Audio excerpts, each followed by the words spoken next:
welcome to the Prep Pigskin Report, 1st and 15, a full 15 minutes of contact.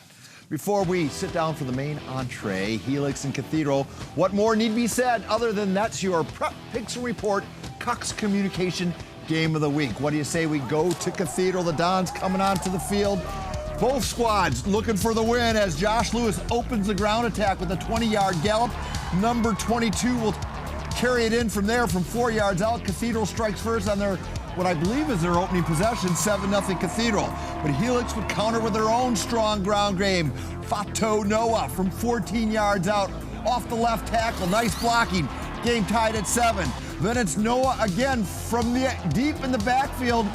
He follows the center's block and goes 56 yards for the score at the break. Helix up 14-7. But have you heard of the name Sean Poma? Boy, he can play. This is a 36-yard score. We're tied at 14. Special teams come into play. Helix in punt formation. Ethan Simley with one of his 2 blocks. Jordan Allen will return it for the score. 2-point conversion is failed. So Cathedral has a 20-14 lead. But Helix has more than one weapon, and now it's Xavier Hamlet's turn. Taking the, watching again off the center's block. He'll go 62 yards as how many Dons had a hold of him? And now it's 21-20 Scotties. But then Poma from ground level puts things away 40 yards out. It's like trying to tackle a bowling ball. Cathedral Catholic wins 30-21 in the Cox Communication Game of the Week. Poma, 23 carries, 205 yards, 2 touchdowns. Simley with those 2 blocked punts. All right, let me introduce former Charger, former Hoover assistant coach, former NFL Teacher of the Year, former author, Emmy Award winner, and director of Adaptive Sports and what is it? A lot of formers. Executive director, yeah. Mr. Burt Grossman, what did you see tonight? Give me 10 seconds. Wow, that was the best high school game I've seen in a long time. Poma and Noah just put a show on, the two of them. The offensive lines for both teams were just absolutely great. Just a great football game, back and forth. If you had to decide between those 2 guys, that would be a tough thing to do, would it not? It actually would. And, you know, Noah hurt his ankle a little bit today. He's been on concussion protocol, so a little rusty. But, God, that guy's good. Well, we had to choose between the 2, and we chose this guy right now. We are joined by the Cox Communication Player of the Game, Mr. Sean Poma. Sean, thanks for staying up late with us. How you doing? I'm pretty tired, but I'm doing good. Ready for this interview. 23 carries, 205 yards, and 2 scores. I know the game plan is always to put the ball in your hands, but boy, you delivered tonight, young man. Thank you. I appreciate it. I just want to give it up to my O-line. Well, let's talk about that O-line. They're pretty darn good, aren't they? Oh, yeah. Always.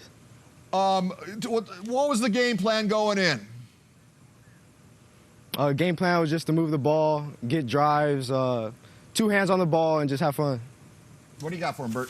You guys, you know, going in, I thought Helix would have a problem simply because they didn't have their quarterback and they'd be one-dimensional. You guys struggled a little bit in the passing game, and in the first half, their defense looked really good. I mean, what happened at halftime with Sean Doyle that he told you guys? Because you guys totally turned it around in the second half.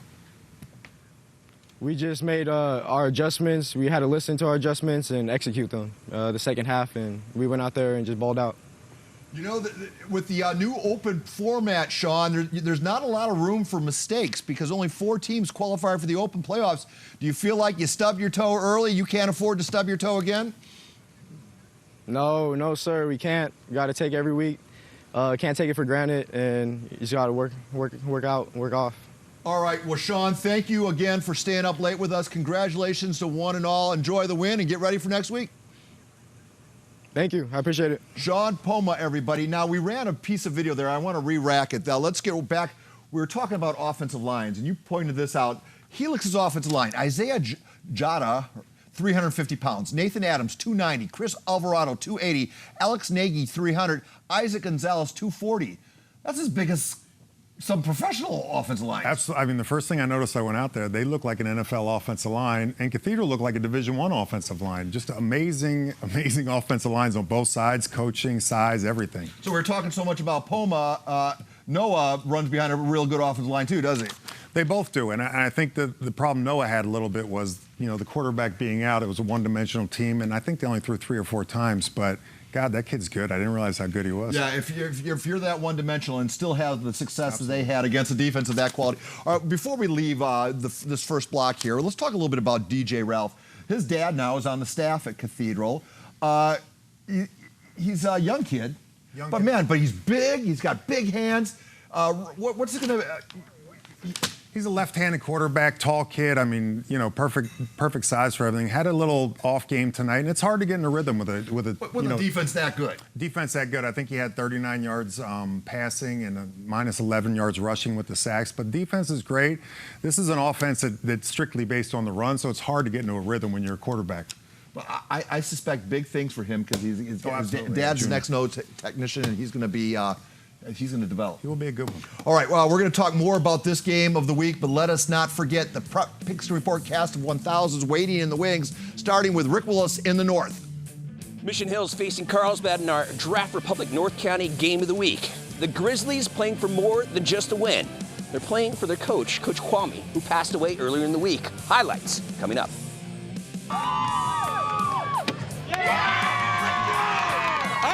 But the question is, can the Falcons get even more than I got? Can they? He says yes. We'll find out. Scrub France, Bear Mesa, Jersey Mike, City Game of the Week. He's back. Coach John McFadden, the legendary coach of Eastlake, back in the saddle, the head coach now for the Eastlake Titans, coming in tonight with 129 wins. Can he notch with victory number 130? Make sure you stay tuned and you don't miss a beat for the El Cajon Ford East County Game of the Week between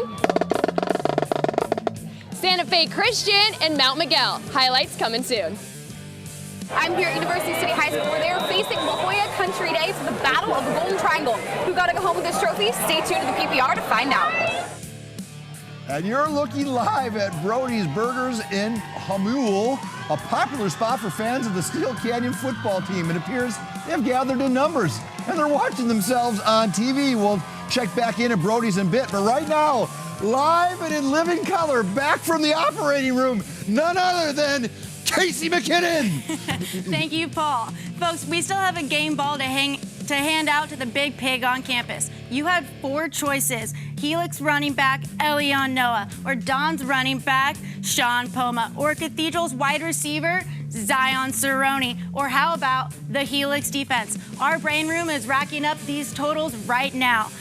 We'll have the final total later in the PPR, but first, these commercial words. The Prep Pigskin Report, 1st and 15, we'll be right back.